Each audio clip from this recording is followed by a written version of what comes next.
इस स्टेटमेंट से हमें बिज़नेस की रियल पोजीशन पता चलती है, ना कि ओनर की, कि बिज़नेस में खर्चा हो रहा है, क्या हो रहा है, प्रॉफिट हो रहा है या लॉस हो रहा है, ना कि ओनर ने कितने पैसे खर्चे किए हैं, लगाए हैं, कितने उसने ड्राइंग्स किए हैं। वो होता है, बट बिज़नेस का अलग होता है, अलग स्टेटमेंट होता है।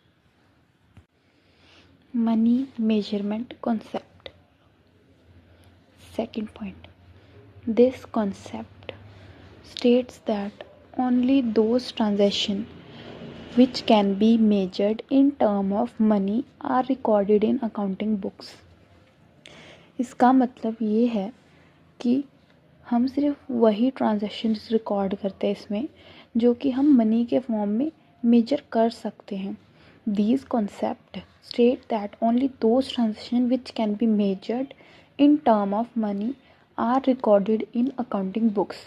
अकाउंटिंग बुक्स में सिर्फ हम वही ट्रांजैक्शंस रिकॉर्ड कर सकते हैं जो कि मनी के फॉर्म में हो, मनी के फॉर्म में हो, सिर्फ मनी वाली फॉर्म में हो। Non monetary factors like employ की स्किल्स, ऑनेस्टी, रेपुटेशन और working conditions can not be recorded because they can not be expressed in monetary term.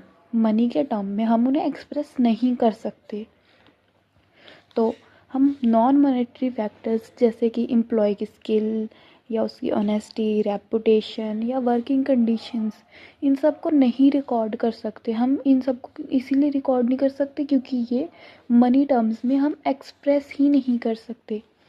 All the transactions are recorded in one common unit money which helps in adding, subtracting and comparing data. सारी transactions हम record करते हैं एक common money unit form में, जो कि help करती है एडिंग में, सब्ट्रैक्टिंग में और डाटा को कंपेयर करने में। इसका एग्जांपल हम ले सकते हैं, purchase of machinery for 80,000 is recorded but the hard work और talent of employ is not recorded. हम कोई भी मशीन ख़रीदते हैं 80,000 की, हम उसे तो रिकॉर्ड करेंगे, बट कोई भी टैलेंट या हार्ड वर्क होगा एम्प्लॉय का, वो रिकॉर्ड नहीं कर सकते बिकॉज ये मॉनेटरी टर्म में हम इसको गिन सकते हैं, मॉनेटरी टर्म में, क्योंकि हम इसे ख़रीदा है, हमने इसे पैसे में ख़रीदा है, मनी फॉर्म में। एंड एम्प्लॉय का हार्ड वर्क और टैलेंट ये सब मनी फॉर्म में है ही नहीं, नॉन मॉनेटरी फॉर्म में है, तो इन्हें हम रिकॉर्ड नहीं करेंगे।